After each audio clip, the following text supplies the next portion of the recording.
Hola amigos, bienvenidos a este su segundo capítulo de Mezcla y Café. Y hoy hablaremos sobre la ciudad en donde crecí, que es la ciudad de Mérida, y veremos todo lo relacionado que nos compete a nosotros los que ya adoptamos Mérida como nuestro hogar. Y para esto nos acompaña una gran amiga que tengo el gusto de conocer el día de hoy.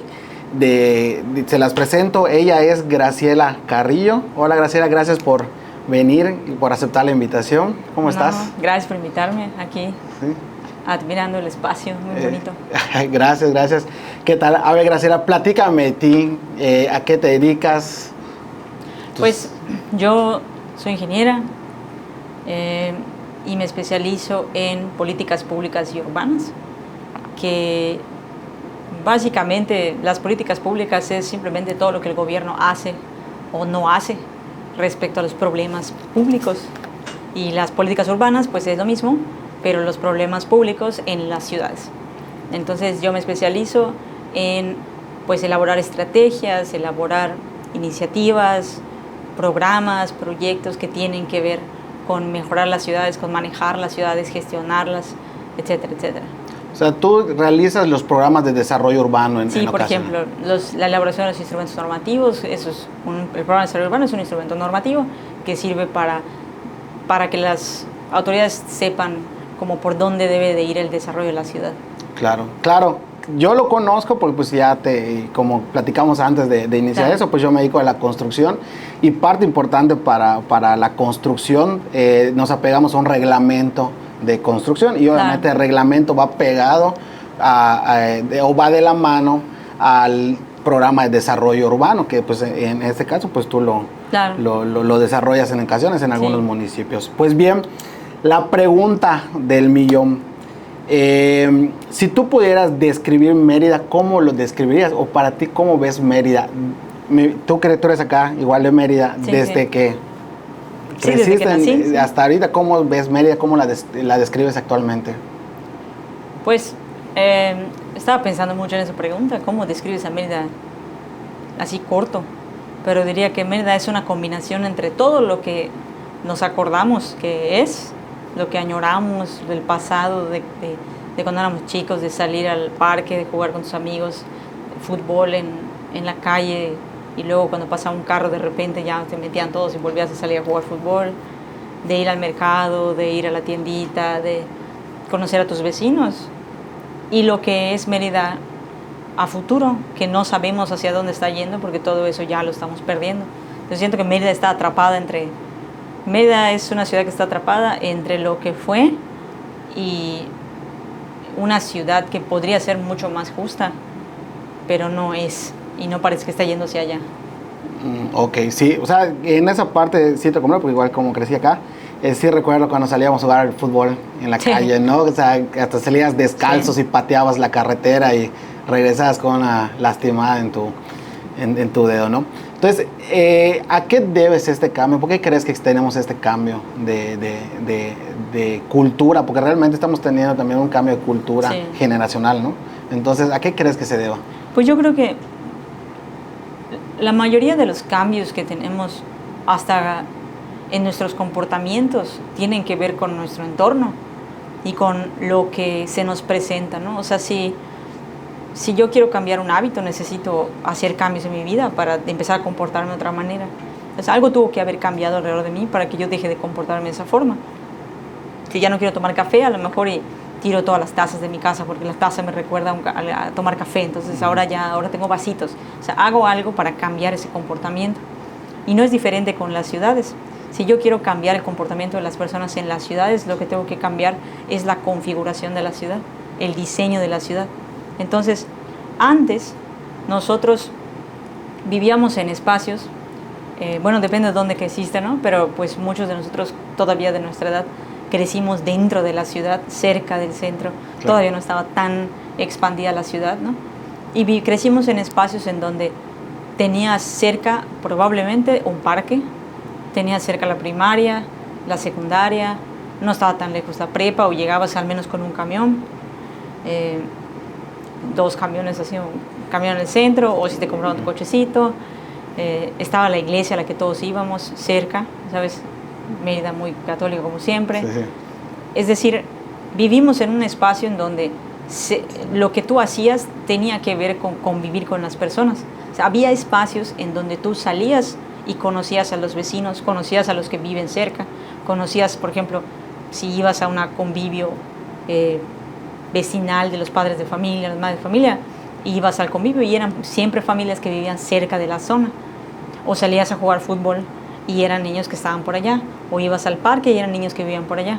Entonces convivías porque había una configuración de la ciudad que te permitía esa convivencia, que te obligaba casi a esa convivencia, porque encima de todo pues no había muchas cosas que hacer que no sea salir a jugar, ¿no? No existía tantas redes sociales y todo sí, lo demás, aunque ¿no? eso pues se presenta de otra manera. Claro. Pero de por sí la convivencia se daba porque habían esos espacios cercanos. Llega un momento en la configuración de la ciudad en donde las construcciones dejan de ser con esa idea de tener un centro comunitario, un espacio en donde hay varios espacios para desarrollo comunitario, y empezamos a hacer construcciones en donde se privilegia que haya más casas que cualquier otra cosa, porque a lo que más le saco dinero pues es a una casa. Claro. No le saco dinero dejar un espacio para un parque, o dejar un espacio para un centro comunitario, o dejar un espacio para cualquier otra cosa.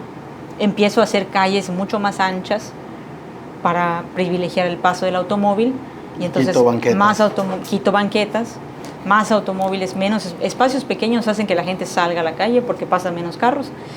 Calles anchas que propician la velocidad hace que la gente no ocupe las calles como la ocupabas jugando fútbol. Entonces la configuración de la ciudad y de las colonias y de los fraccionamientos empieza a hacer que tú te comportes diferente y que tú ya no salgas a la calle a convivir con tus vecinos. O sea, se han dejado de desarrollar espacios públicos, Claro. ¿no? Tú ya no dejas que tus hijos, como a nosotros nos dejaban, salgan en su bici, porque ¿cómo vas a dejarlos que salgan en su bici en una calle que mide igual que el periférico y que tú sabes que están pasando los carros a una velocidad increíble?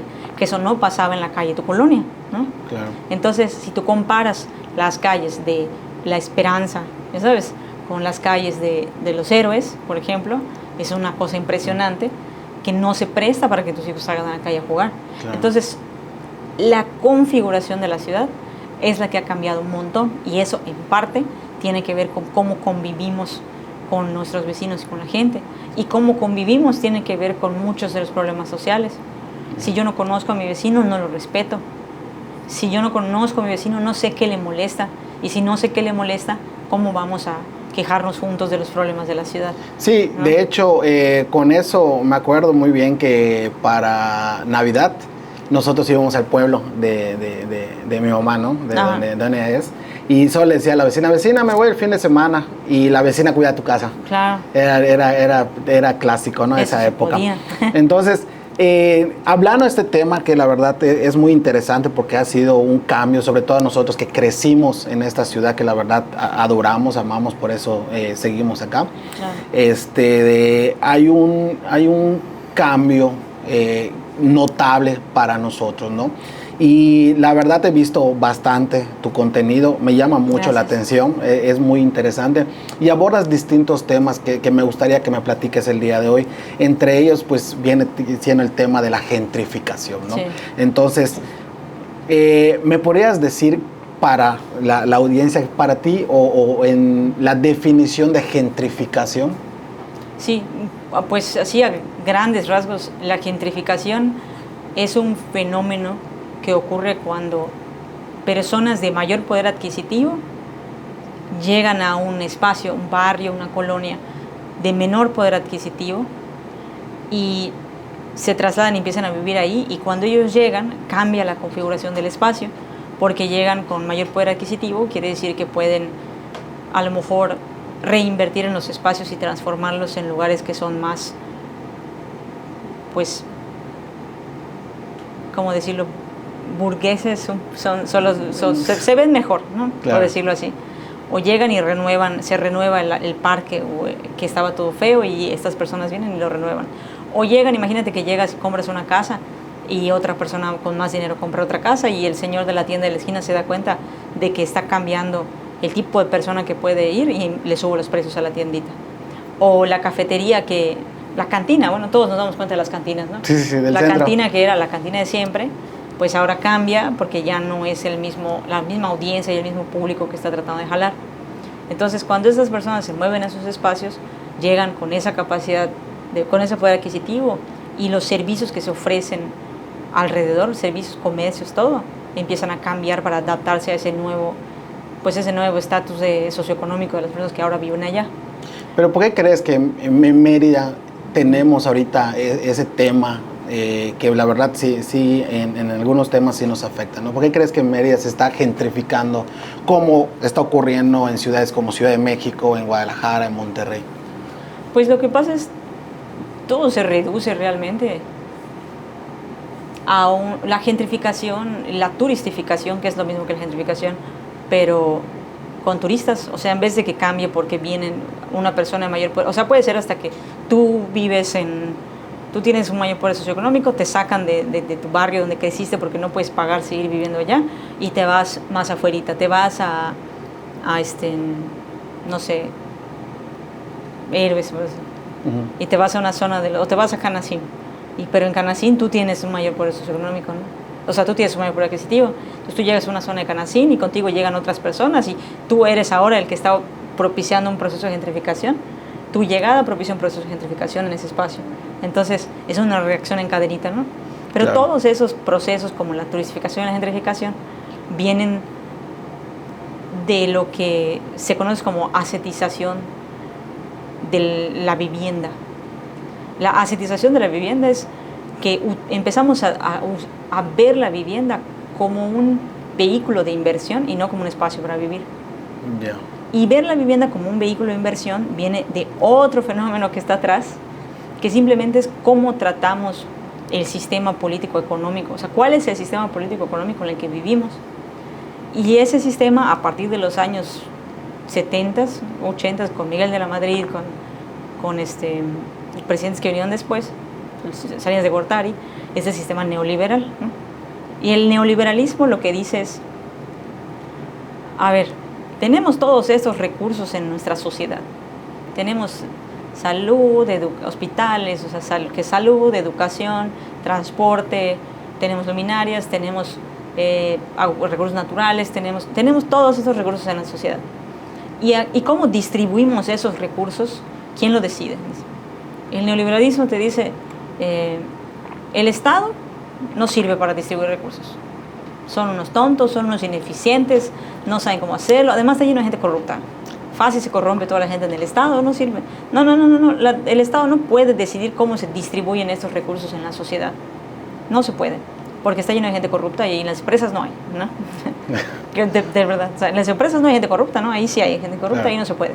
Entonces, aquí tiene que ser que el Estado, su único trabajo es asegurarse de que nosotros, las empresas, podamos trabajar, generar dinero, generar empleo, generar ganancias, y nosotros somos los que vamos a asegurarnos de que cada quien reciba lo que necesita.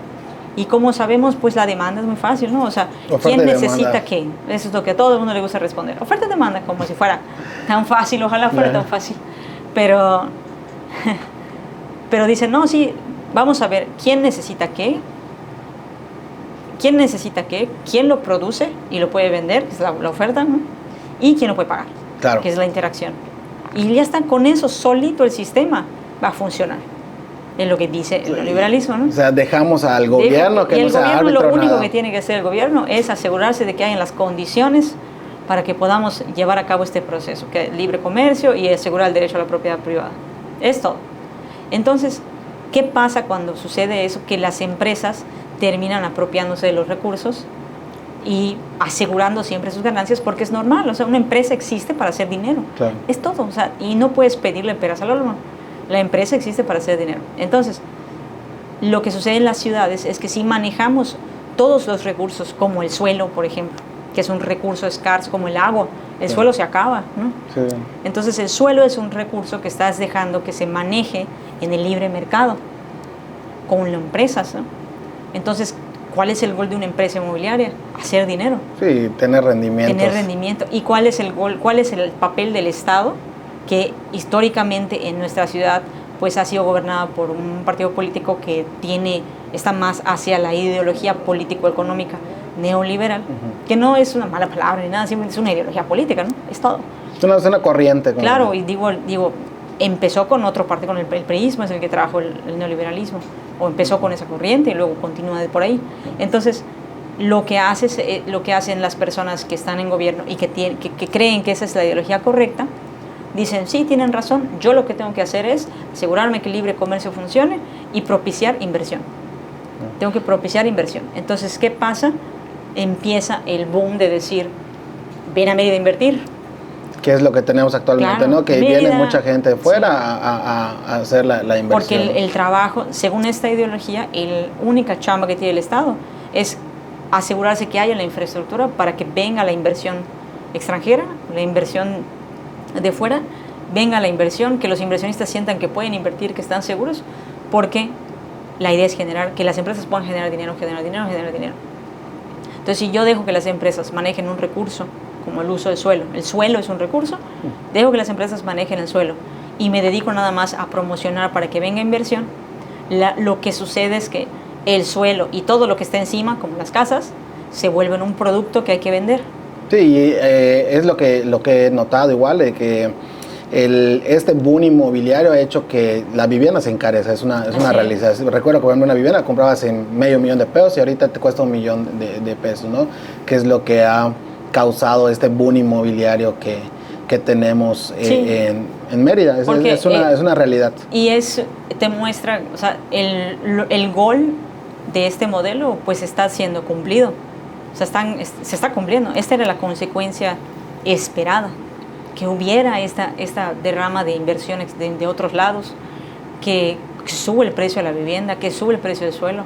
Porque si tú compras un vehículo financiero, que es como están usando la vivienda, tú compras un vehículo financiero, lo que tú esperas es que suba de precio. Claro. Para poder venderlo. Para que tengas una utilidad. Claro, y ese es el gol, o sea, tienes que venderlo. Entonces, todas estas personas que están involucradas en ese sistema, incluyendo los que están en espacios de gobierno, que muchas veces son hasta los mismos inversionistas. Entonces, pues ese es su gol. Su gol era que suba el precio, porque entonces ya están recuperando la inversión y sus inversionistas están recuperando la inversión. Entonces, nada de lo que está pasando es algo que, en mi opinión, no estuviera planeado, porque ese es el modelo que se está siguiendo, el modelo de la mercantilización y la asetización del suelo y de la vivienda. De hecho, hablando de ese tema de la gentrificación, de las inversiones que vienen fuera, me ha llamado mucho la atención, dejando a un lado los nuevos desarrollos, que las torres, que obviamente en la vida me imaginé ver acá el primer rascacielos, ¿no? Porque pues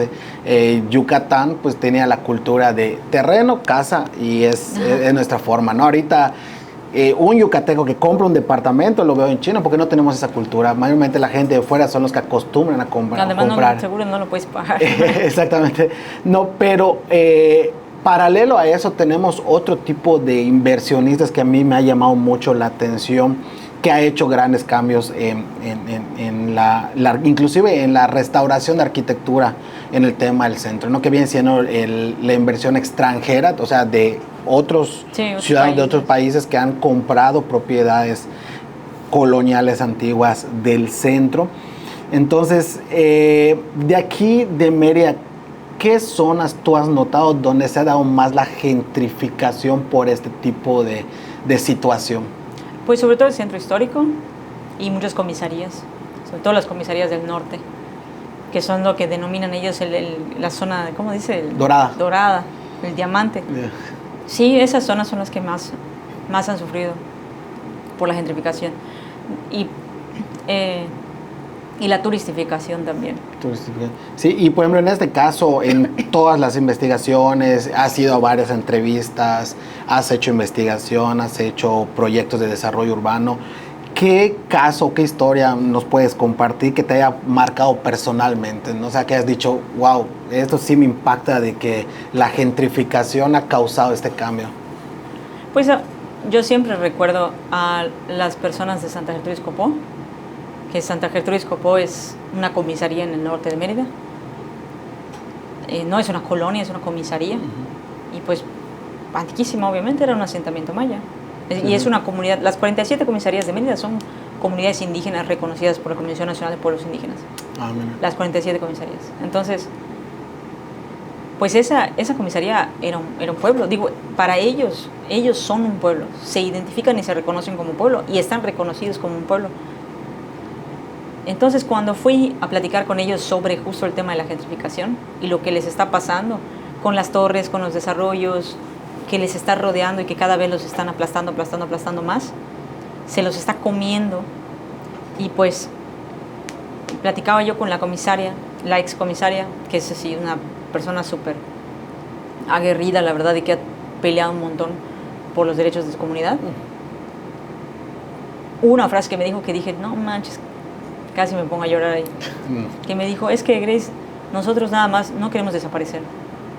O sea, no queremos desaparecer como pueblo, es lo único que estamos pidiendo. Nosotros somos un pueblo, aquí creció nuestra familia, nuestros ancestros, nuestros todo. Y nosotros lo únicamente que estamos pidiendo es que no queremos desaparecer como pueblo. No queremos que no pase lo que le pasó a Chubuná, a Chencú, porque todos esos eran pueblos. Sí, de hecho creo que está la hacienda, ¿no? Hay una haciendita. Sí, claro, todos esos son lo que le está pasando a Xochitl, lo que le está pasando a todos esos que están en la parte de arriba. Y bueno, a Santa Gertrudis le está pasando. Todos esos eran comunidades y ya no existen. O sea, esas comunidades se perdieron. Esos núcleos donde la comunidad se conocía, ya no hay. Sí. Se lo comió la ciudad y ahora son un área más, ¿no? Donde, o sea, los van empujando a moverse, ¿no? Entonces, claro, y se pierde cultura, se pierde identidad, se pierde todo. Se pierden redes, sobre todo es eso. O sea, si tú piensas en cómo creciste, o sea, conoces a tus vecinos. Ay, sí, crecimos juntos, ¿no? Creciste por ahí por mi casa. O sea, nos veíamos en el parque o nos veíamos, comprado pizza ahí ay, ¿te acuerdas de la pizza? Sí, claro, la pizza de don señor. Sí. Ajá. Todas esas redes que habían, hoy ya no hay en los fraccionamientos más grandes, ya no hay esa misma cohesión. Eso es lo que la cohesión social, o sea, el que yo me junte con alguien que es por donde yo crecí y diga, ¿te acuerdas cuando íbamos a jugar en las maquinitas a Plaza Oriente? Eso es. Sí. Porque caminaba a Plaza Oriente o agarraba mi camión para ir a Plaza Oriente, jugar, y conocía ahí a 2 o 3 personas. ¿Y te acuerdas cómo jugábamos maquinitas? Ah, sí. Porque compartes ese mismo espacio. Y esas son esas redes que creciste y ahorita ya no hay, ya no se están haciendo. Entonces, sí, eso es, claro, y eso es todavía más en los pueblos. Entonces, ellos están perdiendo eso y no lo quieren perder. Y yo creo que es increíble que no podamos hacer nada para que no se pierda todo en nombre de hacer dinero. El desarrollo, claro, como que llamamos, ¿no? Sí, es como tú dices, y tienes razón, o sea, ahorita por lo que veo, pasas en cualquier calle de Mérida y no hay niños jugando en la calle. No, ¿cómo? Yo tampoco dejaría que jueguen en la calle, ¿no? O sea, no veo niños para nada en la calle. Yo me acuerdo que jugábamos, ¿qué se llama? El palitos chinos, palitos chinos, la culebrita, ¿no? Que te agarras de la mano y te jalas y te arrastras. Entonces, sí hemos tenido un cambio tanto cultural, porque también nos orilla a ese cambio, ¿no? Y junto al tema de la gentrificación, estás mencionando algo que me llama mucho la atención, la turistificación, ¿no? ¿Cómo es? La turistificación. La turistificación. Sí. Y me viene a mente una aplicación muy famosa que yo la verdad la he usado para vacaciones, ¿no? El famoso Airbnb, que inclusive ha sido tema de debate en otros países. Creo que en España lo quieren prohibir, si no me equivoco, o si estoy mal, corrígeme. Entonces, ¿tú cómo ves Airbnb? ¿Es un problema? ¿Es el villano? ¿Es un síntoma? ¿Cuál es tu óptica sobre Airbnb? O sea, la gentrificación y la turistificación no existían pues desde mucho antes que hubiera Airbnb. Lo que hacen unas plataformas de renta a corto plazo como Airbnb es facilitar el proceso realmente, sobre todo el proceso de turistificación. Y regresamos al punto de la mercantilización de la vivienda, porque lo que sucede con Airbnb empieza como una opción de viaje, como empiezan todas las plataformas de compartir tiempo, compartir espacios que no se usan o algo así, ¿no? Digo, Uber a final de cuentas era como, bueno, si tú estás en tu carro y estás andando, y Haces un extra. haces un extra, ¿no? Y ahora se profesionaliza, ¿no? Se dice la profesionalización se profesionaliza y llegan y compran flotillas y eso ya es un negocio de taxis, ¿no? Claro. O sea, eso ya no es lo que se supone que era al principio. Y un negocio de taxis antes estaba regulado y lo que vino la plataforma a hacer es a destruir esa regulación y que ya cada quien haga lo que quiera. Y con Airbnb pasa algo similar. Airbnb empieza como tengo un sofá extra, ¿sabes? Ven y quédate en un sofá. Tengo un cuarto extra, ven y quédate en el cuarto extra. Ya evolucionó a que vienen grandes empresas, desarrolladores inmobiliarios y hasta, no solo eso, sino grandes fondos de inversión, que es lo que pasa en España. Grandes fondos de inversión de Estados Unidos compran cientos de propiedades y las ponen nada más en plataformas de renta a corto plazo. Entonces, si tú tienes una persona conocida, que sí hay, ¿no? Hay extranjeros inclusive, que tienen 13, 14 propiedades, imagínate 13, 14 casas en Airbnb. Si tienes 14 casas, de a 2 cuartos por cada casa son 28 cuartos. Eso es un hotel. Claro. O sea, aunque sea pequeño, pero es un hotel. Hay hoteles de 28 cuartos, ¿no? Claro.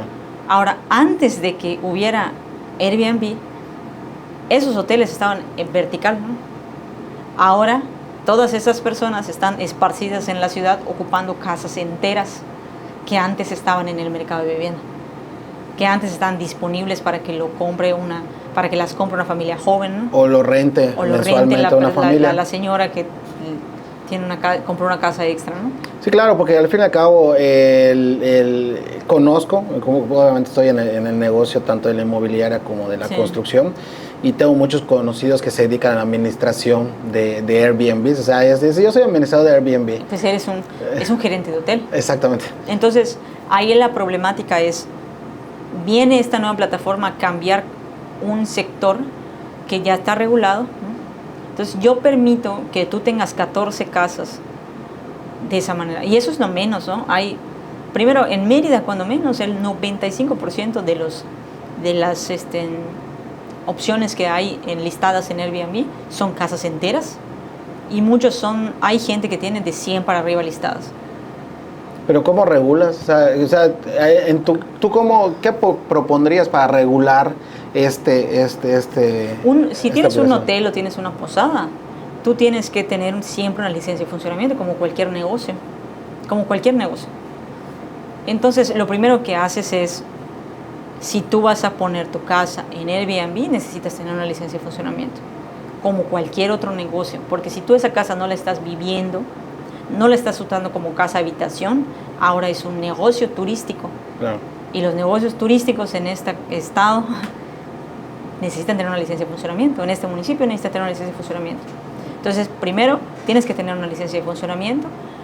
Lo que haces como municipio es necesitas hablar con Airbnb y tener un convenio en el que tú no puedes permitir que ninguna vivienda se suba si no tiene el número de la licencia de funcionamiento del municipio.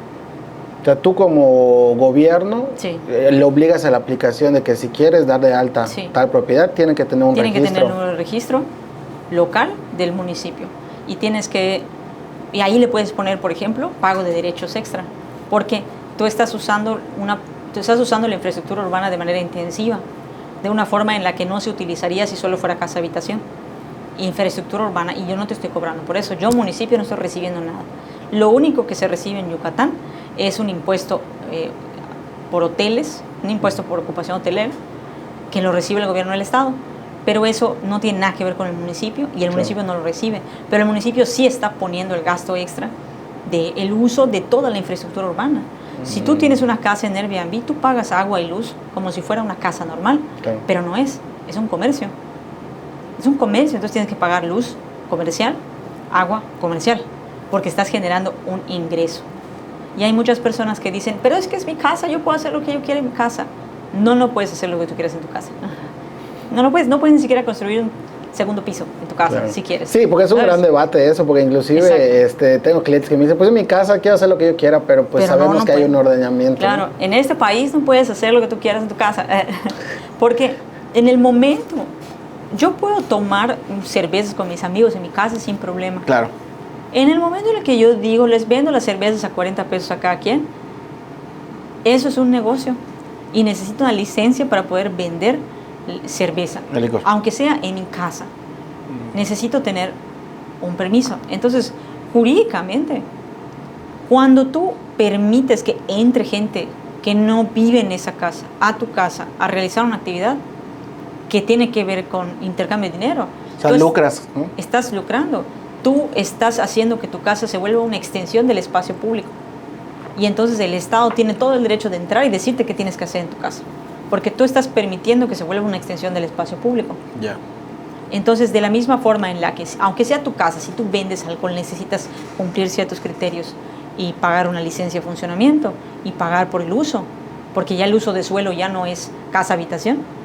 De la misma manera, si tú estás invitando gente de fuera que no vive en esa casa a hacer uso de tu predio para lucrar, eso ya no es uso casa-habitación. Y esa casa ahora es una extensión del espacio público y ya no puedes hacer lo que tú quieras. O sea, estás generando una actividad económica del cual tienes que pagar hasta impuestos, ¿no? Tienes que pagar. Y te van a, digo, mucha gente me lo ha dicho, pero si yo pago impuestos, una cosa son los impuestos que tienes que pagar por generar y otra cosa son los derechos por el uso del suelo en el municipio. Porque muchas personas no saben eso, ¿no? El suelo te están permitiendo usarlo. O sea, la propiedad privada en México no es absoluta. ¿Por eso pagas predial? Pagas por el uso del espacio, pagas por el uso del suelo. Y sí, el espacio es tu propiedad, pero lo que sea que suceda en un bien inmueble, el municipio tiene la facultad de decirte qué sí puedes y qué no puedes en el bien inmueble. Ya, sí. Ok, perfecto. Entonces,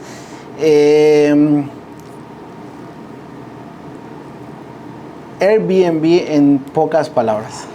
Pues facilita, es un síntoma, es el malo de la historia, o está aprovechando las lagunas que tenemos allá. O sea, la realidad es que a mí en lo personal no me gusta hablar de villanos y héroes, porque todo el mundo nada más está respondiendo a los incentivos y desincentivos que tenemos alrededor de nosotros. Como dicen los abogados, si no está prohibido, está permitido. Ajá. O sea, ¿no? Si tú estás viendo que la casa, tu vecino le estás sacando 4 veces lo que tú le sacas por rentárselo a una familia, pues lo pasas a hacer bien. ¿Y por qué no lo vas a hacer? O sea, vas a decir, bueno, igual y por una cuestión moral, pero el problema es ese. Yo no tengo por qué estar dependiendo de si una persona es buena moralmente correcto o moralmente cree que es incorrecto sacar a una familia para ponerlo en Airbnb. No tengo por qué depender de eso. Para eso existe la autoridad. Claro. Entonces, aquí la única que tiene la responsabilidad de garantizar vivienda adecuada para todos es la autoridad municipal, estatal y federal. Entonces, no es culpa ni de las personas extranjeras que vienen aquí a comprar, ni de los foráneos, ni de tu vecino que está rentando Airbnb en lugar de rentárselo a una familia, porque no tiene por qué hacerlo. Nada lo obliga. Esa persona, tu vecino no tiene, ni siquiera la empresa, ni siquiera la inmobiliaria tiene la responsabilidad de garantizar tu derecho a un medio ambiente sano, tu derecho a una vivienda adecuada. O sea, ellos no tienen esa responsabilidad. La de la responsabilidad es la autoridad municipal, estatal y federal.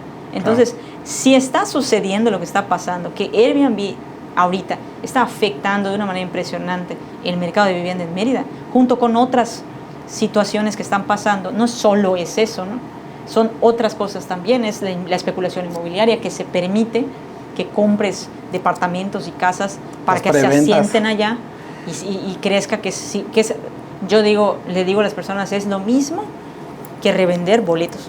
Claro. Es lo mismo que entres a tu concierto de Maluma y agarres y tú quieres comprar y ves que alguien ya compró 14 boletos.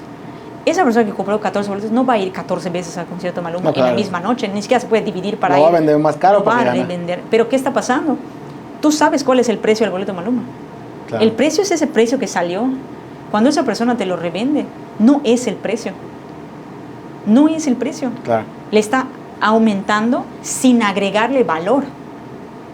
¿Qué valor le está agregando a esa persona? No está convirtiendo en materia prima, no está dando un servicio, no está haciendo nada que le agregue valor a ese boleto. Ese boleto es el mismo. Lo único que hizo fue acaparar, esperar a que suba la desesperación y que la gente esté dispuesta a pagar un precio que no es. O sea, crea un bien escaso para aprovecharse de ello, ¿no? ¿Qué pasa con la vivienda? Lo mismo. No es lo mismo que tú me digas, ay, Grace, mira, compré ese terreno, construí un departamento, me quedaron bien padrotes. Tú estás agregando valor. No. No es lo mismo a que venga una persona, compre esa casa, la espere y dentro de 10 años la revenda. No le agregó ningún valor a esa casa más que acapararla. Sí, asentar que genere plusvalía y se vende. Y tú sabes cuánto costó. Claro. Cuánto realmente costó. Y tú sabes que los precios a los que se están vendiendo las viviendas hoy no tienen nada que ver con lo que cuestan. Porque tampoco es como que los materiales, no manches. Es cierto. Claro. La diferencia es pura especulación, es pura inflada imaginaria, porque no hay, o porque hay un sentimiento de escasez, no necesariamente que haya escasez, porque hay vivienda deshabitada, o hay vivienda muy lujosa que la gente no puede pagar, que eso es otro tema. Por un lado tenemos la vivienda que la gente puede comprar de acuerdo a sus ingresos, y por otro lado tenemos la vivienda que se construye realmente. Claro. En Mérida, y no casa, o sea, sí se construye vivienda, pero no para la demanda, para lo que la demanda puede pagar. Claro. Entonces hay muchos desarrolladores, y veía yo una entrevista de la Madrid, ¿no? Que decían, no, es que la solución es construir más casas, o sea, sí, pero no de las casas que tú quieres construir. Claro. No de las que tú quieres construir casas lujosas y departamentos súper guapos. Pero nadie te los puede pagar. La mayoría de los mexicanos no lo podemos pagar. Exactamente. Entonces, sí, la construcción es una de las respuestas, pero no la construcción de la vivienda que tú quieres construir. Entonces, ese es el punto que quería también abordar, porque comentaste algo muy interesante y me quedé así como que pensando de que mi vecino renta su casa en Airbnb a, no sé, 20,000 pesos mensuales gana. Y yo la rento 5,000. Pues me conviene sacarlo y pues lo meto en Airbnb. Claro. Entonces, tanto la turistificación como la gentrificación ha hecho que la vivienda, pues, los costos sean muy que nos afecten, ¿no? Entonces, ¿tú sí consideras que en esa parte ha sido un tema injusto hablando en la cuestión de costo de vida, de vivienda, ¿no? Claro. Sí, son factores que contribuyen a que suba la vivienda, porque son una cosa más que está quitando vivienda del mercado, ¿no? La especulación quita vivienda del mercado, quita terrenos del mercado, y ya hablamos de que el suelo es un bien escaso. O sea, tenemos esta mesa, y si estamos agarrando pedazos, en algún punto se va a acabar el espacio. Claro. Entonces no hay suficiente espacio para que todos hagamos ese tema de la especulación, y por eso en algún punto está ahí la burbuja, ¿no?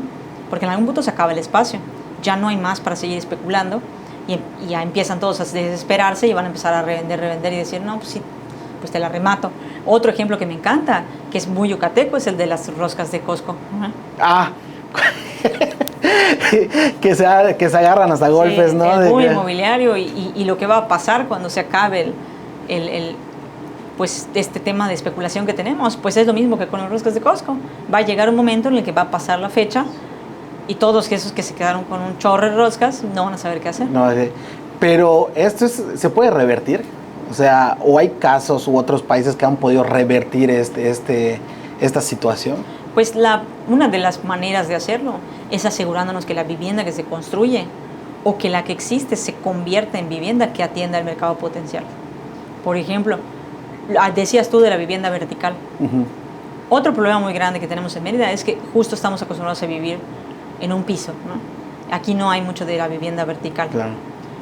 Pero de todas formas, la vivienda vertical que se ha construido ha sido de lujo y nada más. Creo que los únicos departamentos que conozco son los de Canacín. Pero son 3 niveles, tipo como en Ciudad de México, ¿no? Como ¿cómo le llaman? Vecindades. Ajá. Esa es la única que conozco. Hay algunos en Piedra de Agua. Ciudades más del sur o algo así, donde tienen construcciones que abajo hay una familia y arriba hay otra familia. Y sí hay algunos así. Pero pues ese es el tema. O sea, sí necesitamos que haya más vivienda vertical, porque necesitamos que haya más gente en menos espacio. Si no, no va a alcanzar el espacio y vamos a seguir comiendo en la ciudad. Pero no con vivienda de ultralujo. Necesitamos, por ejemplo, si yo le doy un permiso a un desarrollador, yo te digo, sí puedes construir tu torre de 10 pisos, pero los primeros 2 pisos me los tienes que dejar para vivienda económica. Okay. Esos tienen que ser para vivienda económica. o para vivienda social, para mi programa de vivienda social, en donde esos 2 pisos Estado, se los voy a rentar a personas que tienen cierto nivel socioeconómico y no van a tener que pagar más del 30% de su salario en eso. Y eso es parte de mi nuevo programa de vivienda social.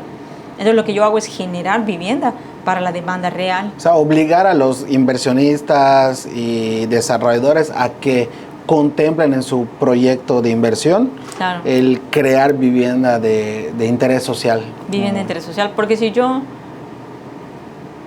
yo nada más espero a que tú, desarrollador, digas, es que yo debería ayudar a la gente, pues no, o sea, y aunque tú quieras, porque he conocido gente que quiere, desarrolladores que me dicen, es que Grace, yo quiero hacer más área verde, pero no puedo, porque mis inversionistas me van a matar. Claro. Porque si yo hago más área verde, me subo el precio por casa y eso ya no es competitivo, porque a los otros se les permite menos. Entonces yo necesito que haya un cambio en la legislación para que yo pueda hacer eso. Y es verdad, si no hay piso parejo, nadie lo va a empezar a hacer. Tú, como autoridad, es la que tiene que entrar para decir, ok, se fregaron todos, ahora el doble me van a tener que dar de área verde. Pero me vale, o sea, así es. ¿Quieres?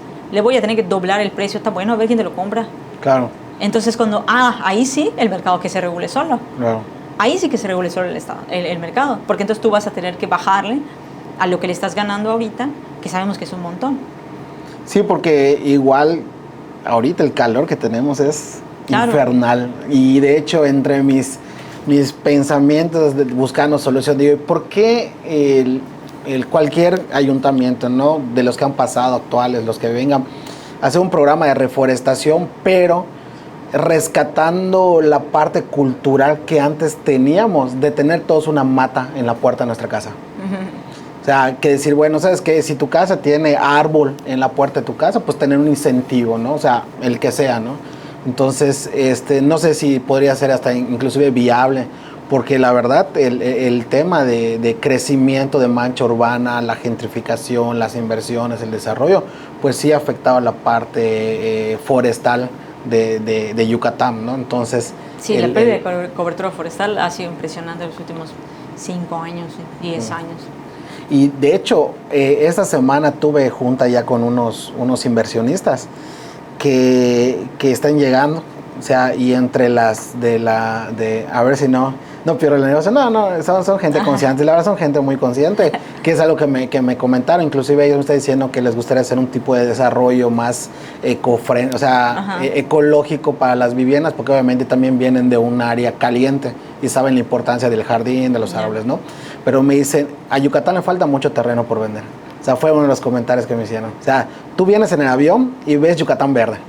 Entonces, obviamente sabemos que los inversionistas, sabemos que hay un montón de terratenientes yucatecos que tienen hectáreas y hectáreas que dicen, queda tanto por explorar, ¿no? Entonces, sí es un tema que, la verdad, considero que se debe hacer un cambio de cultura, crear nuevas políticas, que obviamente va de la mano con la voluntad de hacerlo, ¿no? O sea, pues son reservas, lo que el Estado necesita, los municipios, el gobierno del Estado, es más reservas territoriales. O sea, se están perdiendo las reservas territoriales. Entonces yo no tengo en dónde construir más viviendas. Si yo quisiera construir vivienda social, ¿dónde la construyo? Si ya no tengo reservas territoriales. Cada vez que pasa un nuevo directora del IBEI, los grandes logros de los exdirectores y directora del IBEI han sido venderlos, vender terrenos a diestra y siniestra. Claro. Me encanta cuando salen a decir, no, logramos tal cosa. ¿Y cuántos terrenos vendiste cuando estabas en el IBEI? A privados. A mí me encanta, así, eso sería la medida exacta de que... ¿Cuánto terreno ejidal se vuelve privado, no? ¿Cuánto terreno ejidal se vuelve privado? ¿Cuántos terrenos que eran propiedad del gobierno del Estado vendiste a privados? Claro. También esta gentrificación, este tema de negocios, tenemos un problema ya real, porque ni siquiera es un tema de que está empezando a pasar, ya es una realidad, que es el tráfico. Y en el tráfico podemos hablar de un tema que viene siendo el transporte público y la movilidad. ¿Cuál es tu opinión actual de la movilidad del transporte público de pues Mérida? En Yucatán, en Mérida, es el rey coche, 100% el rey coche. Toda la inversión en infraestructura que se hace es en coche. La última inversión que se hizo, y que obviamente no es hacer de menos, es la inversión en el sistema de vaivén, porque lo mínimo que necesitábamos era que los camiones no se estén cayendo a pedazos. Claro. Digo, eso es lo mínimo, porque es increíble que tuviéramos todavía un sistema con camiones que estaban en ese estado. Entonces, mucha gente no sabe que la mayoría de la inversión en ese sistema fue inversión pública, del gobierno federal y del gobierno del estado. Y luego vino una parte de inversión de los privados, pero la mayoría fue inversión pública. Fuera de eso, no se ha hecho más inversión. La inversión que se hizo ahorita en el vaivén fue para pagar lo que se le debe a concesionarios, que eso es otro tema que podemos hablar así otra hora sobre eso. De por qué yo creo que no debería de ser así. Pero fuera de eso no se ha invertido en reordenar las rutas para que no sean las mismas de hace 30 años, que ya no funcionan así como están. Y no ha habido inversión significativa, y no significativa en dinero, porque sí se gastaron un montón de dinero en las ciclovías que se hicieron durante el gobierno anterior de Mauricio Vila, sino que fueron inversiones mayoritariamente turísticas y en cachos de ciclovía. No se hizo una red de ciclovías que funcione como con tu coche. O sea, tú con tu carro puedes andar por todos lados, y casi en todos lados nunca te vas a topar con calle mala donde no puedas transitar. En cambio, con la ciclovía transitas un cacho y ya no se puede. O sea, topas con algo. Es ya. como que yo te diga, te voy a construir un cacho de calle, y pasan 3 meses y nadie lo usa, y te digo, ¿ya lo ves? ¿Para qué la construí? Claro. No, así, no manches, pues ¿cómo? Si aquí hay calle mala, ¿cómo voy a transitar en ese cacho? Es lo mismo con la ciclovía. Cuando se acaba la ciclovía protegida, es como que hubiera calle mala. ¿Cómo la voy a usar para trasladarme de un lugar a otro si no conecta? Si solo ese cachito hay. Pero entiendo que esa infraestructura se hizo para darle espacio al transporte del vaivén, ¿no? O sea, creo que hasta para el Yatram. Sí, hubo inversión para supuestamente un sistema BRT, que es de Bus Rapid Transit, que es tránsito rápido, que simplemente es como que imites el metro en la superficie. El chiste del metro es que pasa, recoge, y viajas distancias largas, más largas que las distancias en un camión que para mucho más regularmente. Entonces, el sistema BRT debe de ser distancias largas que recorre, y que no subes y pagas, ¿no? Se supone que solo entras, bajas, es rápido, paro, chun, sigo, vámonos. Paro, chun, sigo. De eso se trata un BRT. Entonces, técnicamente el Yetram se supone que iba a ser un BRT, pero en la práctica no está funcionando como un BRT. Uno, porque están permitiendo que los camiones circulen en las mismas vías de BRT, y eso universalmente no se hace, porque si yo dejo que un vaivén circule por el mismo tramo de BRT, se supone que el Yetram debe ir más rápido y circular más rápido. Y si hay un vaivén enfrente de mí dando parada, pues me va a atrasar. Claro. ¿No? Entonces, por eso no debe de ser eso. Entonces, lo que a mí me dice es que se hizo una inversión, pero realmente no había un plan, o no se sabía cómo se debe de operar un sistema así, ¿no? Entonces, se está volviendo ahorita un check de ideas así. Pero, ¿tú qué opinas que haya sido más que haya intervenido la inversión privada? Porque me entiendo que la intención era que sea una inversión pública, y luego posteriormente entró un tema de inversión privada. O sea, ¿tú qué opinas que intervenga el sector privado en este tipo de inversión? Pues yo creo que para esta inversión en particular, me hubiera gustado saber cuál fue el análisis que hicieron para decidir que era necesario una concesión. Cuando tú como gobierno vas a decidir, primariamente decides 3 cosas, ¿no? Si va a ser una inversión pública 100%, si va a ser una inversión público-privada con un modelo de asociación público-privada, o si va a ser una concesión, que es una concesión pura. Concesión pura sería, nada más te doy el derecho de usar este servicio que es mío, es mi facultad proveer este servicio, pero yo te concedo ese derecho, y tú hazlo, y tú invierte, y tú lo que le ganes es tuyo, no es mi bronca. Yo no me meto en nada, como estaban los camiones antes. Sí. Yo no me meto en nada, no es mi bronca, no es mi problema. Ni siquiera te doy un subsidio ni nada. Antes con los camiones sí había subsidio. pero que yo te diga, es tu rollo, es tu bronca, yo nada más te estoy dando la concesión de explotar este bien o este recurso y lo que tú le ganes. Una asociación público-privada no, es como está el vaivén ahorita más o menos, aunque tienen igual hecho un esquema medio raro jurídico, no es en sí una APP, pero debería ser una APP, que es, ok, yo pongo parte de la inversión, tú pones parte de la inversión y vamos a llegar a un acuerdo en cómo vamos a dividirnos las ganancias, ya sea que yo te aseguro un ingreso garantizado, como pasa ahorita con la inversión del vaivén, que es el Estado está garantizando un ingreso mínimo para los concesionarios, ¿no? Okay. O inversión pública, decir, ¿sabes qué? A la fregada mejor no me des nada, yo lo hago, yo lo opero, lo exploto y yo me llevo la ganancia, ¿no? Que hay situaciones en las que vale más la pena hacer eso. Entonces tú deberías de hacer un análisis financiero del ciclo de vida de la inversión para entender, justificar por qué debe de ser una concesión y no inversión pública o no una APP. Eso se debe de hacer, ¿no? Yo debería de tener que justificar financieramente por qué estoy escogiendo dar una concesión y dejar que un privado explote ese recurso o explote ese derecho versus que yo como Estado sea el que explote ese derecho o explote ese recurso. Claro, porque el transporte para la movilidad en cierto modo también es un derecho. La movilidad es un derecho, sí, la movilidad es un derecho constitucional y la forma más lógica de asegurar ese derecho es a través del transporte público. Entonces yo como Estado tengo la facultad y la obligación de garantizar ese derecho. El municipio es el que tiene la facultad de operar el sistema de transporte, se lo tiene dejado al Estado, pero en realidad es el municipio que tiene la facultad. Y bueno, yo debería de hacer esos análisis, en teoría. Aquí no hubo ningún análisis, dijeron, es así, a la fregada. Claro. Mi problema, no es mi problema, sino el problema que yo veo es la idea de dejar que un privado invierta, es porque el privado va a poner el capital, ¿no? Y porque tiene que ganar. Si tú pones el capital, tú estás asumiendo el riesgo de la inversión. Y por eso voy a dejar que tú te lleves la ganancia. Porque estás arriesgando, pero te estás llevando la ganancia. Claro. Porque, arriesgué. Pero en este caso, el privado no es el que arriesgó más. Fue el gobierno. No fue el gobierno, fuimos tú y yo. Y todos los que pagamos impuestos. Sí. Porque fue dinero de los impuestos. Claro. Entonces, el público es el que puso la lana, asume el riesgo de la inversión, pero no el público se está llevando el ingreso.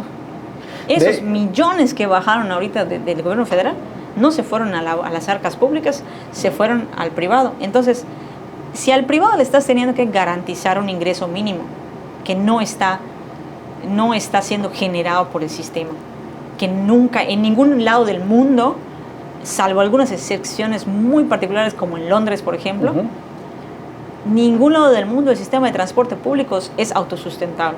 Esa es lo que en ningún lado del mundo. Es una mentira, eso no es rentable. Y no es rentable ni aquí, ni en Australia, ni en Canadá, ni en ningún lado. Sí, de hecho es lo que te iba a preguntar, porque se armó un debate de que no está dejando utilidades. Y muchos no dicen es un negocio, exactamente, claro. Muchos dicen que en realidad el transporte público no es un negocio, no te tiene que generar un rendimiento, una utilidad. Así es. Creo que allá es donde parte, ¿no? El tema de decir, bueno, o como inversiones, de decir, pues sabemos que el transporte público no es un negocio. No, en el negocio viene siendo de que el gobierno me está así garantizando. El negocio es el subsidio. El negocio es el subsidio. El negocio es el ingreso garantizado. Y por eso viene el debate de el vaivén fue un negocio para los que son concesionarios ahorita y los que supuestamente, porque no podemos probar, pero los que supuestamente siendo funcionarios de gobierno están también dentro del negocio, ¿no? Pero el vaivén, quitando la parte, porque no todos ni muchos se informa o investiga. ¿Tú cómo lo ves? ¿Como un avance o como un parche hacia algo? ¿O cuál fue la intención o el trasfondo de este desarrollo? Es un avance que hayan cambiado los camiones por camiones nuevos, 100%. Ese avance tiene que quedarse así. yo estoy harta de que le pongan el color de su partido político a cada cosa que hacen. Es lo único que no debió haber sido. Deberían haber sido del color institucional del Me sentí en la secundaria cuando lo vi. Es una tontería. Es una tontería, pero bueno, es un avance definitivamente que los camiones ya no sean esas carcachas que están cayendo. Eso sí, para mí, por cómo está todo, el trasfondo simplemente era asegurar un ingreso mínimo para los accionistas de las empresas que se están beneficiando del negocio. Como decíamos, el negocio es el subsidio, no el transporte. Claro. El transporte no es un negocio. Ok. Si el día de mañana, por voluntad de Dios Padre, yo me vuelvo alcalde de Mérida, imagínate. Aspiro, yo soy alcalde y te llamo, oye, Gras, necesito una buena secretaria de movilidad. Pero, ¿qué sería lo primero que me dirías que cambiarías de este sistema que actualmente está? O si fueras alcalde, no tienes ahorita el poder sobre el transporte público. Claro. O bueno, gobernador, vamos a ser gobernador, bueno, más arriba, vamos a tirarle más arriba. Lo primero que te diría es, qué buena decisión tomaste de elevar al Instituto de Movilidad a rango de secretaría. Está bien, porque no hay ahorita una Secretaría de Movilidad. Ahí está, velo. Ya estoy adelantado. Estás adelantado a tu tiempo. Claro. Te felicito. Me falta en 3 años ya ganamos y ya te... Te felicito porque definitivamente debería estar elevado a rango de secretaría. Y te diría, debería de ser Secretaría de Movilidad y Desarrollo Urbano Territorial. Porque no puede ser que la política de transporte y movilidad se decida aislado de la política de planeación urbana y de ordenamiento territorial. Porque hacia dónde va a ir el camión depende de cómo está organizado el territorio. Lo importante ahorita ya, lo de que vamos a hacer encuestas origen-destino, no es que eso ya no se hace. Ya no se hacen las encuestas origen-destino, porque eso era, te estás subiendo a tu camión y te preguntan, ¿dónde vas? ¿Ya sabes? A mi trabajo. A mi trabajo. ¿Dónde es? Acá. Bueno, listo. Pero yo te estoy preguntando, ¿dónde vas? Igual y no estás yendo para allá, igual y allá vas porque allá te lleva el camión. Claro. Entonces yo necesito saber a dónde realmente necesitas ir. Entonces ahora lo que se hace, porque ya se dieron cuenta, los que investigan y hacen estas cosas, ya se dieron cuenta de que es imposible tratar de predecir hacia dónde va la gente. Dicen, bueno, pues ¿a dónde más va a ir la gente? A dónde están las oportunidades. ¿Qué son las oportunidades en el territorio? Las actividades económicas, las actividades laborales, los comercios, las escuelas, los hospitales. Entonces, ¿dónde están distribuidas esas oportunidades dentro del territorio? Me importa, porque así yo sé cuánto... si tú vives aquí en este punto, ¿no? Tú vives aquí en este punto de la ciudad y tú tienes ciertas horas en tu día para trasladarte. De sur a norte, por ejemplo. De sur a norte, tú tienes 24 horas en tu día, de esas 24 horas, si tienes ciertas horas, son para trasladarte. Influye cómo te trasladas, en camión, caminando, en bici, en transporte público. Influye en qué tan rápido te mueves de un lugar a otro y influye las distancias en las que te trasladas. Entonces, dependiendo de cómo te trasladas y hacia dónde vas, existe un muro alrededor de tu vida, ¿no? De hasta dónde puedes llegar en todas las direcciones. Fuera de ese muro hay oportunidades a las que no puedes acceder. Hay grupos sociales a los que no puedes pertenecer, escuelas a las que no puedes ir, centros comerciales en los que no puedes comprar. Entonces, hablando solamente de accesibilidad. Entonces, lo que ahora tenemos que hacer es identificar cuáles son esos niveles de accesibilidad que tienen las personas en la ciudad, y con base en esos niveles de accesibilidad necesitamos hacer 2 cosas. Tengo el muro, ¿qué puedo hacer?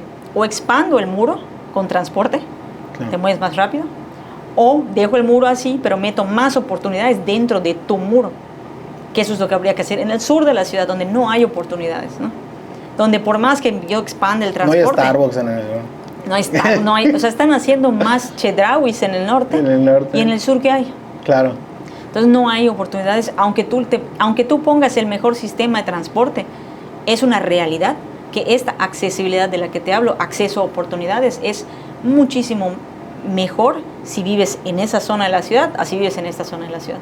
Entonces por eso tiene que estar la movilidad con la planeación urbana de la mano. No puede ser que las personas que se encargan de la política de transporte no estén también hablando con los municipios de cómo vamos a ordenar el territorio, qué estás pensando para tu programa de desarrollo urbano, qué estás pensando en poner dónde, para que yo sepa hacia dónde tiene que moverse mi red de transporte, hacia dónde tiene que moverse la red de ciclovías, o sea, qué tengo que permitir y qué no permitir, hacia dónde. Entonces te felicito por crear la Secretaría de Movilidad. Gracias. Y Ordenamiento Territorial. Ya, próximamente vamos a estar. Tu segunda mejor decisión fue llamarme a mí. Claro, por eso. Y hice mi tarea, investigué. Sí, de hecho, durante la carrera se lleva una materia en la cual se ve todos esos temas. Y claro ejemplo aquí en Mérida es Fraccionamiento de las Américas, Ciudad Cauquel, que muchos trabajan en el mismo fraccionamiento. O sea, ya no tienen que ir ni siquiera al centro. Sí. O sea, como que los desarrolladores pensaron, bueno, la idea es que todos vivan acá sin necesidad de salir para la ciudad, ¿no? Entonces, claro, en cierto modo te aísla de Mérida, por decirlo así, pero pues tu trabajo está dentro de tu mismo fraccionamiento. Y ese es el gol. O sea, yo te diría, ¿cuál es tu gol como gobernador? Vamos a hacer eso, vamos a tratar de hacer que las personas vivan lo más cerca posible de esas oportunidades y que ese traslado no necesariamente tenga que ser en coche. Entre más casas metas en hilo, más lejos te tienes que mover para llegar al Oxxo. Claro. Y entre más lejos te tengas que mover con esta temperatura, más vas a usar el coche. Entonces eso es lo que pasa, fomentas el uso del automóvil. Las privadas fomentan el uso del automóvil. Las calles, los desarrollos inmobiliarios como Paseos de Tixcagal, por ejemplo, fomentan el uso del automóvil porque es casa. Los usos habitacionales que no son mixtos fomentan el uso del automóvil. O sea, si tú te permito que hagas una torre, también te diría, ok, pero en el primer piso tiene que ser servicios y comercio. Tiene que haber una tiendita de abarrotes, tiene que haber, o sea, tratar de que sea uso mixto para que yo caminando puedo llegar a las cosas que necesito, o en bicicleta, o en scooter, que no hace tanto calor, ¿no? Sí, de hecho, me acuerdo muy bien que durante la carrera igual hicimos como un proyecto de desarrollo urbano, buscando soluciones, ¿no? Y entre los cuestionamientos que se tiene, ¿cómo tú cambias la cultura de usar vehículo por usar transporte público? Porque lo que es una realidad, nosotros como yucatecos aspiramos aunque sea en un bolchito. Claro. Queremos un cochecito. Porque imagínate a las 12 del mediodía en un paradero esperando. ¿Pero por qué? Porque no hay sombra en el paradero. Es una paletita. Porque está bueno, no hay sombra, pero si fuera que cada 5 minutos pasa el camión, pues qué me importa que no hay sombra. Claro, ¿no? 5 minutos sí lo aguantas. 5 minutos lo aguantas. Entonces, no hay sombra y tarda 40 minutos en pasar el camión. Entonces, no es cuestión de cultura, es cuestión de el servicio, es cuestión de lo que se ofrece. ¿Cómo cambias que las personas usen coche a usar transporte público? Pues que sea más conveniente usar transporte público que usar coche. ¿Por qué te mueres aunque sea un bolchito? Porque ya no quieres pasar la penuria de tener que andar en transporte, porque es una penuria. Si no fuera una penuria, si ahora ya cuando menos te subes al camión no te estás asado de calor porque ya tienen aire acondicionado. Pero imagínate qué pasa, y ni siquiera tienes que ir a Europa, en el DF hay personas que se van al DF y nunca compran un coche. Porque en coche van a tardar más que en transporte público. Entonces eso tienes que hacer, que sea más conveniente usar el transporte público que tu coche. Habrá personas que les vale porque les encanta estar en su carro, claro, pero es una decisión. Claro, es una opción. Y el chiste es que tengas las opciones. Claro. Por eso se trata de que hayan varios modos de transporte. Yo no te pido, porque la gente luego me dice, es que no, la gente no va a dejar su carro por usar el transporte. Yo no te estoy diciendo que dejes usar tu carro. Pero si no elijas, ¿cuándo? ¿Cuántos viajes haces en tu día? De que vas y vienes a un lugar. Origen, destino. ¿Cuántos viajes haces en tu día? De todos esos viajes estoy segura que podemos hacer que algunos los hagas en transporte público. No todos, pero algunos. Y es imposible que una red de transporte público cubra todas las necesidades de todas las personas. No hay manera. Son dos conceptos principales en transporte, que son la frecuencia y la cobertura. Cuando hay mayor cobertura, que es que pase así por todos lados como serpiente, llegas a más lugares, pero va a haber menos frecuencia. Claro. O sea, va a pasar por las paradas con más tiempo. Se va a tardar más de pasar de parada en parada. Entonces, o tienes más cobertura o tienes más frecuencia. Depende de qué rutas estás cubriendo, qué zonas y para qué, es si quieres más cobertura o más frecuencia. Normalmente, las personas que se dedican a planeación de transporte escogen más frecuencia, porque es lo que más se asemeja a un carro. Tú en tu carro, tu frecuencia es nada, porque tu carro está ya sentado. Te sube, lo Y pones. cuando les hablo a las personas automovilistas del tema de la frecuencia, para que entre en tu cabeza, imagínate que tú vives en calle cerrada, en Chocalle, y al final de tu calle hay una reja. Entonces tú sales de tu casa a toda Mauser, ya vas a salir. Llegas y te atontaste 3 minutos, cierra la reja. Y la reja solo abre cada 45 minutos. Entonces te vas a tener que sentar como Chile, esperar que abra la reja. Claro. Porque la reja solo abre cada 45 minutos. Esa es la frecuencia. Claro. Eso es lo que le pasa a una persona que usa transporte público. Te tiene que sentar como Chile si no alcanzó a que abra la reja. Esperar Entonces, imagínate que así estuvieran nuestras calles y que tienes que esperar cada 45 minutos, te mueres. Le mientes la madre a todo el mundo, ya sabes. Entonces, ¿por qué permitimos que la mayoría de la población de Mérida tenga que vivir de esa manera? No está bien. Solo porque tú ya lograste tener un carro, no está bien. Entonces, y hasta tú como automovilista te conviene que más gente use el transporte público. Sí, porque hay menos tráfico. Hay menos tráfico.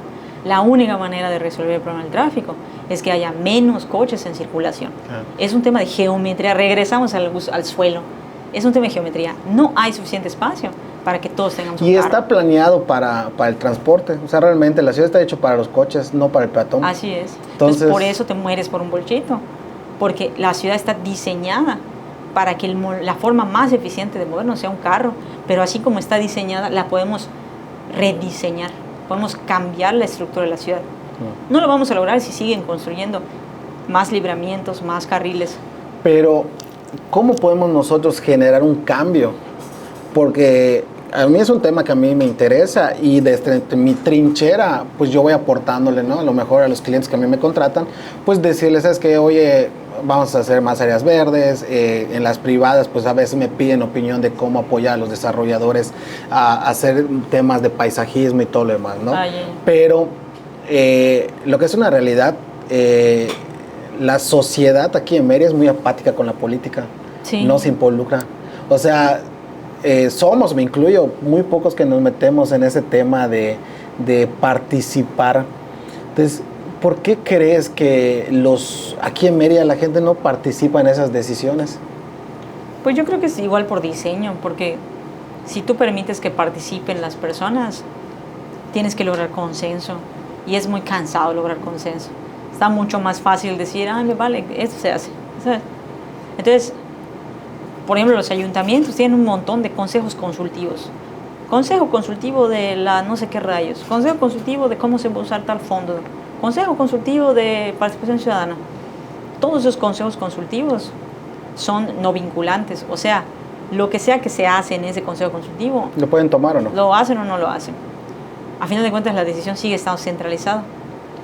Y yo creo que muchas veces hay personas que sí quieren participar, participan, pero eso pasa. O sea, tú participas y no te hacen caso. Y no sirvió de nada. Y todas tus horas que tú invertiste les valió Mauser, ¿no? O sea, X, no, nada se hizo. Entonces, ¿tú cómo vas a querer seguir participando si estás viendo que no se está cumpliendo? También viene igual la decepción. O sea, es una realidad que hay muchas figuras políticas, muchas personas que participaron en la política con ciertas figuras políticas y pues son historias de desencanto, que pues no era lo que tú pensabas, no hicieron lo que tú creías, no se comportaron de cierta manera y ya no quieren participar. O sea, yo creo que una de las soluciones a eso pues es cambiar la estructura, cómo se gobierna la ciudad, cómo se gobierna el Estado y la ciudad, haciendo que las decisiones se tomen más desde las comunidades. Sí, o sea, si tú eres alcalde de Mérida y te cae el dinero federal y dices, ahora hay que invertir en las Américas, a ver qué, o sea, tú como demonios vas a saber que hay una calle en las Américas que necesita desasolvarse, ¿sabes? No hay manera si no vives en las Américas y a veces si vives allá inclusive. Entonces necesitas tener una figura que te ayude a entender las necesidades de esa zona. O sea, el fraccionamiento de las Américas tiene, ¿cuántos? Tiene 30, 40 mil habitantes, más que muchos municipios. Sí, es grandísimo. Más que muchos municipios. ¿Cómo demonios vas a saber qué necesita el fraccionamiento de las Américas? Cuando se inunda. Entonces deberían de haber un esquema de gobierno, de gobernanza municipal que permita que tú recojas eso que se necesita realmente ese fraccionamiento y que no sea de una o dos figuras que te ayudan en la campaña. ¿Sabes? Genuinamente que sean células, ya sea por manzana, por calle. No sé si actualmente, perdón que te interrumpa, pero no sé si todavía se maneje porque me acuerdo cuando yo era niño y gobernaba los verdes, blanco y rojo,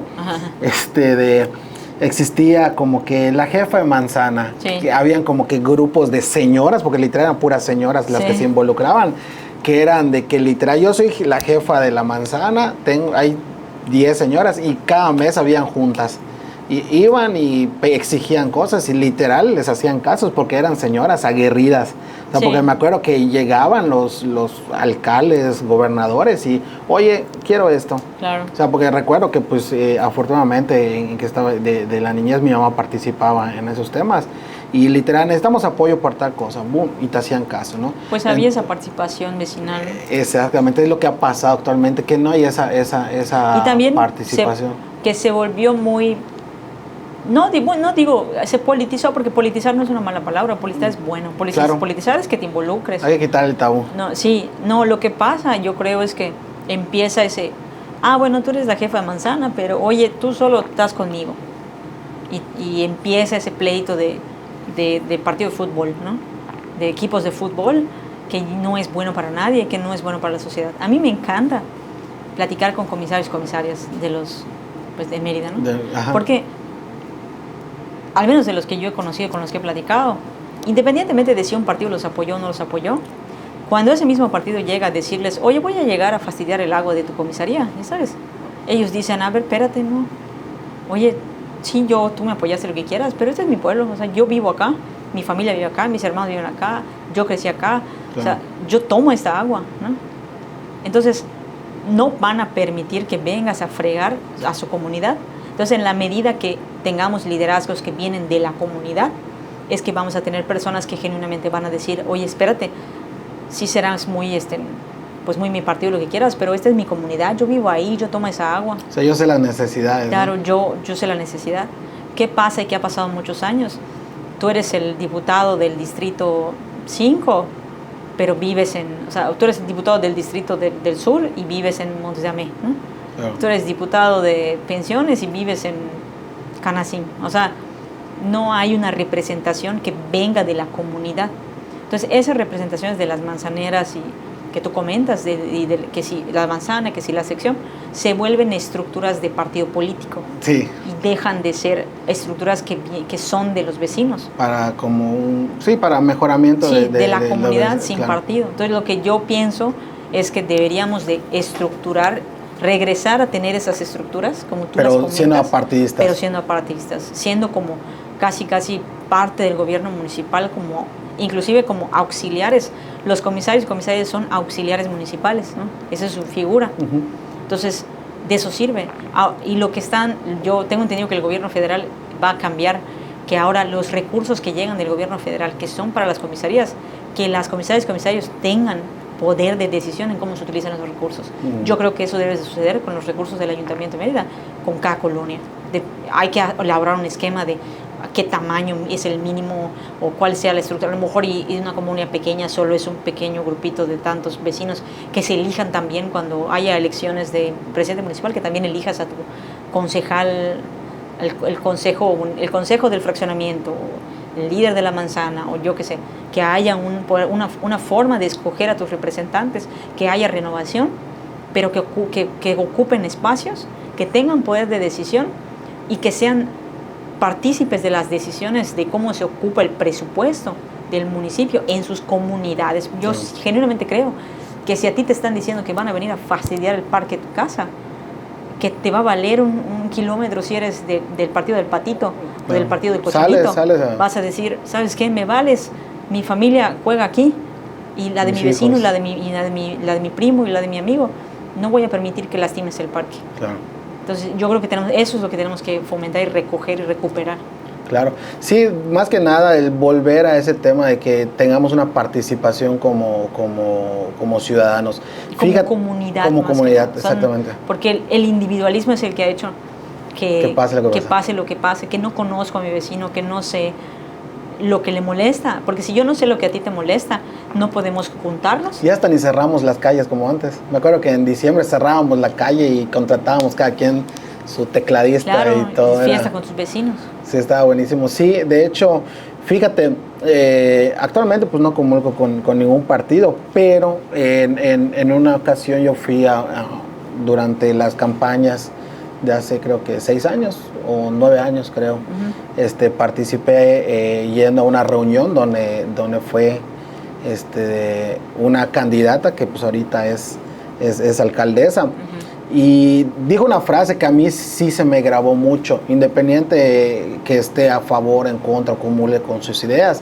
Dijo una frase que a mí sí me impactó y creo que va ad hoc con lo que estamos platicando, que dice de que si tú no te involucras en la política se va a involucrar contigo, no claro, hay más. Así es, si tú no te involucras, es que hasta cuando me dicen mucho en redes sociales eso, ¿no? De repente, es que a mí me encanta porque me dicen, es que no estás haciendo nada, solo estás criticando. Ok, pero luego voy, hago, o me involucro con un partido político. Te critica. Es que te estás politizando. Entonces, ¿qué quieres que haga? O sea, ¿cuál es tu plan entonces? Eso le pregunté a una persona hace poco, que me dijo, es que no te metas con partidos políticos, porque si haces eso, se mancha todo lo que haces. Oye, pues si lo que yo digo, primero, ¿tú estás de acuerdo que lo que yo estoy diciendo es real, es verdad, tiene valor? Lo que yo digo sigue siendo real, verdad y con valor, aunque lo diga con una bandera. Y, ok, no voy con una bandera. ¿Cuál es tu plan? ¿Cuál es tu plan para que esto que estamos platicando se convierta en política pública? Claro. Porque el día de hoy, la realidad es que los partidos políticos son los que deciden la política pública, los que deciden los programas, los que deciden presupuestos. Entonces, tú dime cómo le vamos a hacer que no sea en un mundo de caramelo. ¿Cómo le vamos a hacer como comunidad? Porque si me estás diciendo que no lo haga, quiere decir que me vas a ayudar, ¿no? Entonces, ¿cómo le vamos a hacer para lograr eso sin que yo me involucre en un partido político? Claro. ¿Cómo? Dime cómo y lo hacemos. Como asociación civil como asociación civil, ¿cómo? Entonces, es difícil. Y sí es difícil participar con partidos políticos, pero la realidad es que son los que deciden hoy. Entonces, hasta decidir no involucrarte es tomar una posición política. Claro. Entonces, la política está en tu vida, en la escuela, en el trabajo, en todo. En todo es hacer política. Pero el chiste es eso, hacer política, no grilla partidista. Claro. Claro. Entonces, en resumen, y te voy a hacer una pregunta aquí, ya creamos la secretaría. Sí. Si tú pudieras ahorita, y tendríamos preguntas allá que me saco en la manga, si tuvieras una lámpara mágica ahorita y te diera la opción de cambiar una política pública el día de mañana, que tú amaneces con una nueva política pública, ¿cuál sería? Pues hay un tema que me parece muy importante y que no se atiende, que es algo que está dentro de las posibilidades de los ayuntamientos, que son los espacios públicos, ¿no? Para que cambie todo esto que estamos hablando, una de las raíces de los problemas es justo que no conocemos a los vecinos, que no tenemos espacios de convivencia. Eso es un clamor realmente de muchas personas y de muchas vecinas y vecinos, que mi parque está todo fregado desde que lo inauguraron, ¿sabes? Por el hermano de la que es alcaldesa lo inauguró y no ha venido nadie. Claro. O aquí tengo un lote baldío en este fraccionamiento de relativa nueva creación y desde hace 5 años que debería de ser un parque, el desarrollador lo donó, pero pues hasta allá, y nadie ha venido a hacerlo parque y no tengo un espacio para ir. Entonces, hoy el ayuntamiento no tiene un inventario, al menos público, o que haya dicho aquí está, porque se ha hecho la solicitud de ese inventario y no lo han dado, de cuáles y cuántos son los parques y los espacios donados para parques que hay en inventario, que hay en existencia.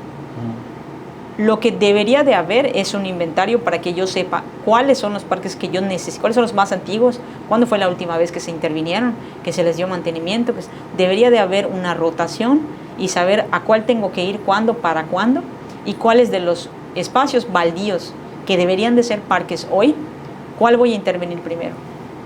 Desde hace 2 años se hace una barrabasada que se llama Diseña tu Ciudad.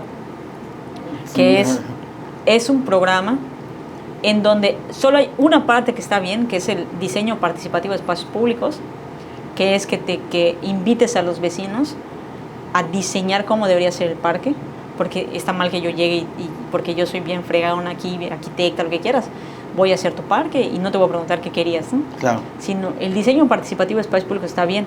Lo que está mal es cómo deciden qué parque van a intervenir. Entonces, el programa Diseña tu Ciudad lo que es, dicen, hay 8 millones de pesos por distrito electoral. Divido la ciudad en los 9 distritos electorales y tu vecino puedes inscribir un parque o un lote baldío para que hagamos un parque o una zona deportiva, y de todos vamos a decidir cuáles son los finalistas en un proceso que quién sabe cómo funciona, ¿no? Y vamos a hacer una votación y el parque que tenga más votos es el que hago. Eso me parece increíblemente, inclusive probablemente hasta anticonstitucional, solo porque no lo he revisado bien. Porque ¿cómo vas a poner a la gente? Imagínate que te digan, que salga el gobernador y diga, a ver, vamos a votar a ver cuál escuela vamos a arreglar. Arreglar. ¿No? O sea, tienes que arreglar todas. O sea, tienes que arreglar todas. Tú deberías saber cuál es la que urge más. Sí, pues si no estás discriminando. Y imagínate, el distrito electoral 9 incluye el fraccionamiento de las Américas, el fraccionamiento de los Héroes, fraccionamiento de las Américas de 40,000 habitantes, fraccionamiento de los Héroes de 20,000 habitantes, y como son 24 comisarías, 25 comisarías, no me acuerdo. O sea, Chichis Suárez, Cunyán. O sea, es un monstruo esa. Entonces, dile a los vecinos de Chichis Suárez, ¿ya sabes? Que tienen que ganarle en votación a los Héroes, a las Américas, ¿ya sabes? No es una tontería. Sí. Aún así, como es un proceso tan chafa, la verdad, ganó el Chichis Suárez, los vecinos de Chichis Suárez se movieron, y la verdad, en lo personal, nos movimos con vecinos de los Héroes para votar por Chichis Suárez, porque era un lote baldío en donde les urge tener un parque. Un espacio. Pero es una tontería estar haciendo que los vecinos hagan eso. El dinero, o sea, ¿cómo arreglas un parque o qué parque tienes que...?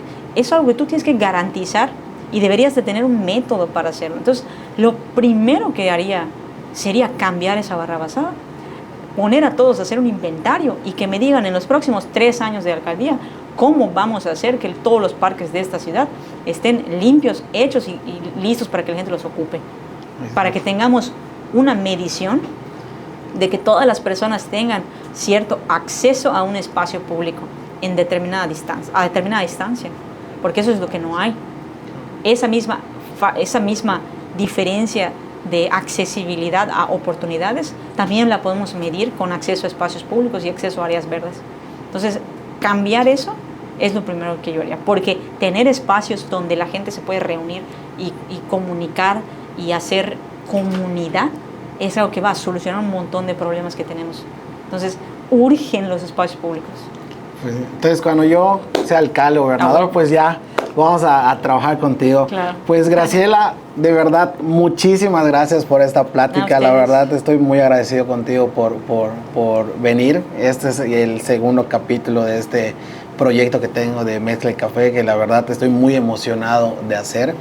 Y de nuevo, pues agradecerte. Hay muchos temas que estoy seguro que nos hizo falta hablar, y en este tiempo imposible cubrirlos todos, porque de verdad Mérida se está cocinando muy aparte que toda la República, y tenemos temas de dónde cortar hilo, ¿no? Entonces, te agradezco tus opiniones, te agradezco tu tiempo, y esperemos pronto, ya cuando estemos más crecidos y todo, contar contigo igual. Claro que sí, contigo en más pláticas como esto.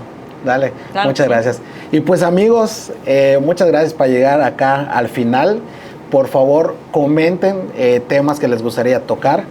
Les agradezco nuevamente y les invito a seguirme en todas mis redes sociales. Aquí se despide su amigo El Arqui en su podcast de Mezcla y Café. Hasta luego.